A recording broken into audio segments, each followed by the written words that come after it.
Good morning students. Today I am going to teach you figure of speech. Grammar का ये एक chapter है बेटा फिगर स्पीच, जो कि आपका अक्सर पोएम्स में यूज किया जाता है। देखो बेटा फिगर स्पीच होता क्या है। फिगर स्पीच का मतलब होता है अलंकार। देखो बेटा कभी भी कोई कविता लिखा जाता है तो वो एक खास स्पेशल इफेक्ट देने के लिए, कविता में सुंदरता बढ़ाने के लिए, ताकि चीज और भी अच्छा से निखर कर सामने आए, इसके लिए हम लोग अलंकार का यूज करते हैं।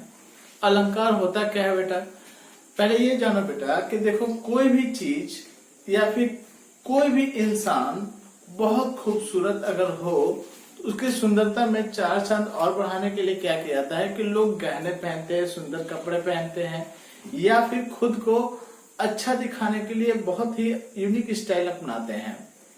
तो जिस प्रकार से कोई आदमी गहना पहनकर अपना सुंदरता को और निखार देता है, उसी तरह से किसी पोयम में अगर कोई पोएटिक डिवाइस यूज किया जाता है तो इसका मतलब उस पोयम को और भी निखार देता है। जिस तरह से शरीर की सुंदरता एक गहना बढ़ाता है, उसी तरह से फिगर स्पीच एक पोयम की सुंदरता को बढ़ाता है। जैसे कि आप देख सकते हैं बेटा पीसी रेन एंड मार्टिन, यानी कि पीसी रेन और एच मार्टिन, जो कि इंग्लिश के ग्रामर के सबसे फेमस ग्रामरेरियन हैं, उनके हिसाब से एक डिफिनेशन दिया गया है कि फिगर स्पीच होता क्या है। तो देखिए बेटा क्या बता रहा है, a figure of speech is a deviation from the ordinary use of words with a view to increase their effect. That means figure of speech एक साधारण शब्दों से निकल करके इस तरह से दर्शाया जाता है कि उसका इफेक्ट और भी ज्यादा बढ़ जाए, उसका प्रभाव और भी ज्यादा बढ़ जाए। किसी भी साधारण वर्ड में जब फिगर ऑफ स्पीच डाल करके उसके इफेक्ट को जब बढ़ाया जाता है तो उसी को हम लोग फिगर ऑफ स्पीच कहते हैं। दैट मीन्स उसको हम लोग अलंकार कहते हैं। तो देखिए बेटा इंग्लिश में पोएटिक डिवाइस जो होते हैं वो कविता में क्या करते हैं कि बताते हैं कि उसमें क्या क्या डिवाइस यूज करके और सुंदरता बढ़ाया गया है, और फिगर स्पीच उसमें भी आते हैं। तो देखिए बेटा फिगर स्पीच जो है कितने काइंड्स के होते हैं, वो टोटल 10 काइंड्स के होते हैं। फिगर स्पीच 10 काइंड्स के कौन कौन होते हैं। सबसे पहला होता है सिमिल। सिमिल का मतलब होता है, जैसे हम लोग कहते हैं बेटा सिमिलर चीज, हम लोग जो सिमिलर बोलते हैं यानी एक जैसा चीज जो होते हैं उसको बताते हैं, तो वो चीज क्या होता है कि उसको हम लोग सिमिल कहते हैं। दैट मीन्स सिमिलर शब्द जो आया है वो सिमिल शब्द से ही निकला हुआ है। सिमिल का मतलब होता है हिंदी में उपमा। देखो बेटा जब कभी किसी चीज का हम लोग तुलना किसी दूसरे चीज से करते हैं तो उसको हम लोग सिमिल कहते हैं। बात समझ आए बेटा लोग। उदाहरण के लिए एक एग्जांपल बताता हूँ। जैसे कि मान लीजिए अगर मैं बोलता हूँ Noorjahan was as beautiful as a rose, that means Noorjahan जो है एक गुलाब की तरह सुंदर थी। देखो बेटा अब आप एक बात का नोटिस कीजिए, नूरजहां जो है एक औरत है, that means she is an human being, और जो गुलाब जो है वो एक आपको एक ऑब्जेक्ट है, थिंग है।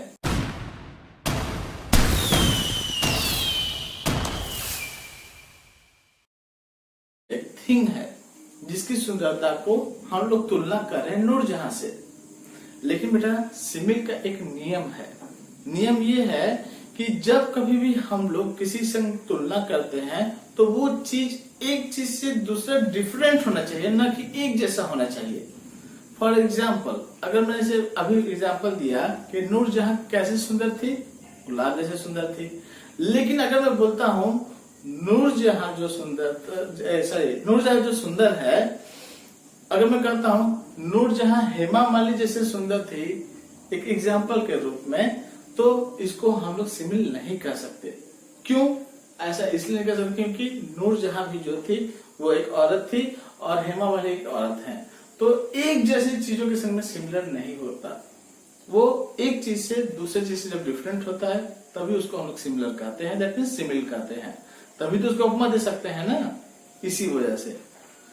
नेक्स्ट मेटाफोर, इसको हिंदी में हम लोग बोलते हैं रूपक। ध्यान से सुनिए बेटा, सिमिल और मेटाफोर दोनों काफी हद तक एक जैसे होते हैं, लेकिन बेटा सिमिल में तुलना करके बताया जाता है कि वो उसके जैसा है, लेकिन रूपक में बताया जाता है कि वो चीज वही हो गया है। जैसे उदाहरण के रूप में अगर मैं बोलता हूं Rana Pratap fought like a lion, मतलब कि राणा प्रताप ने शेर की तरह लड़ाई किया।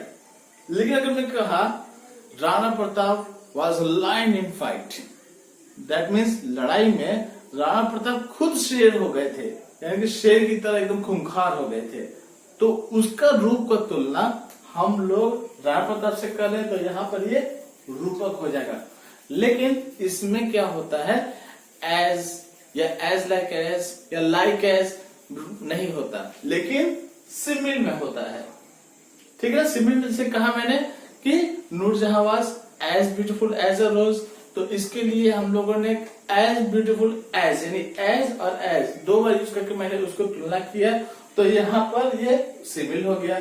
लेकिन अगर डायरेक्टली में बोल दिया कि वही, जैसे कि Noor Jahan was a rose, that means Nur Jahan बिल्कुल गुलाब थी, मतलब उसकी तरफ बिल्कुल सुंदर थी, तो ये हो जाएगा मेटाफोर।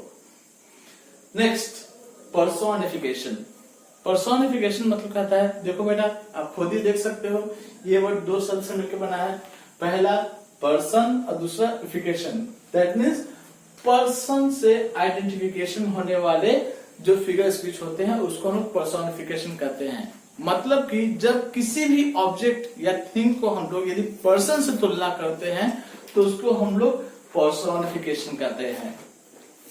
ठीक है बेटा लोग, अब देखो बेटा पर्सोनिफिकेशन को पर्सोनिफिकेशन को हिंदी में मानवीकरण कहते हैं। ठीक है, मैं हिंदी बताना भूल गया था।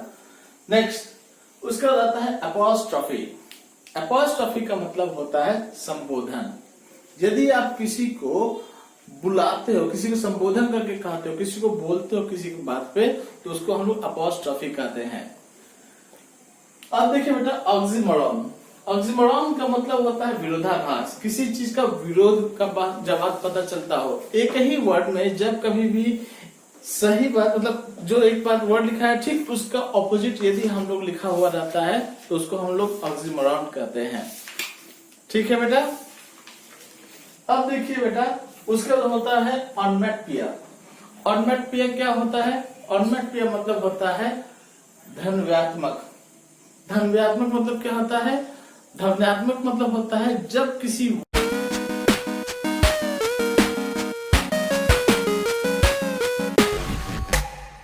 धन्यात्मक मतलब होता है जब किसी वर्ड से किसी भी चीज का आवाज का पता चलता है, उसके आवाज को वर्णन करके हम लोग बताते हैं। जैसे आप लोग को याद होगा ना, जब आप लोग क्लास पहले 9 में थे तो आप लोग का the frog and the nightingale chapter था, उसमें आप लोग का बताया गया था the frog who lived in the bingle bog croaked in the बिंगलबर्ग।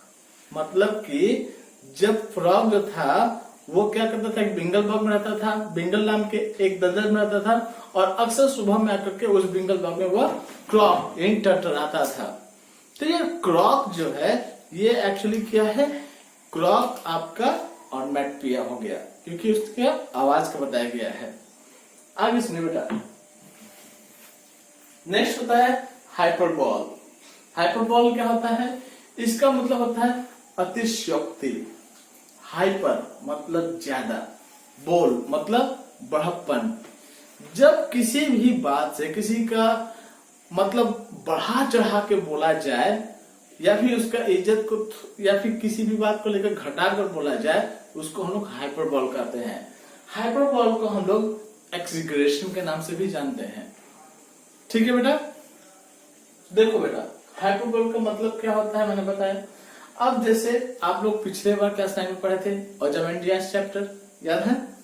तो उसमें बोला गया था ओजामेंडियास में कि I am the king of king, I am the Ozymandias, मतलब मैं राजाओं का राजा हूं, ओजामेंडियास हूं। तो उसमें ओजामेंडियास ने खुद को बढ़ा चढ़ा के बोला कि मैं राजाओं का राजा हूं, दैट मीन्स सबसे बड़ा हूं। तो ये क्या हुआ, किंग ऑफ किंग्स क्या हुआ, ये आपका हाइपरबोल हो गया। Next, allusion. जब किसी चीज को हम लोग संकेत करके बोलते हैं ये, तो उसको हम लोग संकेतवाचक कहते हैं, दैट मींस अल्यूजन कहते हैं, किसी को संकेत करके। इसके बारे में एग्जांपल मैं आपको दे ही चुका हूं, आप लोग देख लीजिएगा एक बार। उसके बाद आता है इडियम्स। मुहावरे के बारे में आप लोग अच्छी तरह से जानते हैं कि हम लोग मुहावरा को अक्सर अपना बोली में और अधिक निखार लाने के लिए करते हैं। जैसे उदाहरण के लिए अगर हम लोग बोलते हैं कि नाचने तो आता नहीं है, कहते हो नाचना आंगन आंगन टेढ़ा। मतलब क्या, नाचने तो आता नहीं है लेकिन बहाना कर रहे हैं कि आंगन ही टेढ़ा है। इसका मतलब क्या, उसने बहाना किया, अपने शब्दों को उसने और बढ़ा चढ़ा के बोला, सजा के बोला। तो इसी से पता चलता है कि ये मुहावरा है। यानी कि एक ही बात को जब हम लोग लपेट करके अपने ही भाषा में जब उसका एक दूसरा एग्जाम्पल देते हुए एक नया शब्द को ऐसा बोलते हैं जो कि लगे कि हाँ उसके जरिए पे दूसरा बात को बोला गया है। जैसे कि बहाना करना, इसका मतलब क्या, नाच न जाने आंगन टेढ़ा। उसी बात को एक थोड़ा सा अलग से बोला गया ताकि सुनने में मजा आए। तो ये हो गया इडियम्स। उसका बाद होता पर्नोमेजिया। पर्नोमेजिया को पर्ण भी कहते हैं। जब कभी भी किसी भी वर्ड ऐसा किसी भी हम लोग लाइन में क्या करते हैं, एक फनी टाइप का हम लोग ऐसा बात बोलते हैं जिससे कि हम लोगों को लगे कि वो चीज थोड़ा मजाकिया ढंग से बताया गया है, लेकिन हाँ बात सही बताया गया है और उसके अंदर एक ही बात को दूसरा अर्थ में छुपा कर रखा गया है। तो उसको हम लोग पर्नोमेजिया यानी कि पन कहते हैं। जैसे एग्जाम्पल मैं एक बात बताता हूं, time flies like an arrow. समय तीर की तरह उड़ता है। ये बताओ तो बेटा, क्या समय क्या कोई तीर पे बैठा चीज है जो तीर पे उड़ जाएगा? नहीं, ये फन इफेक्ट दिया गया है।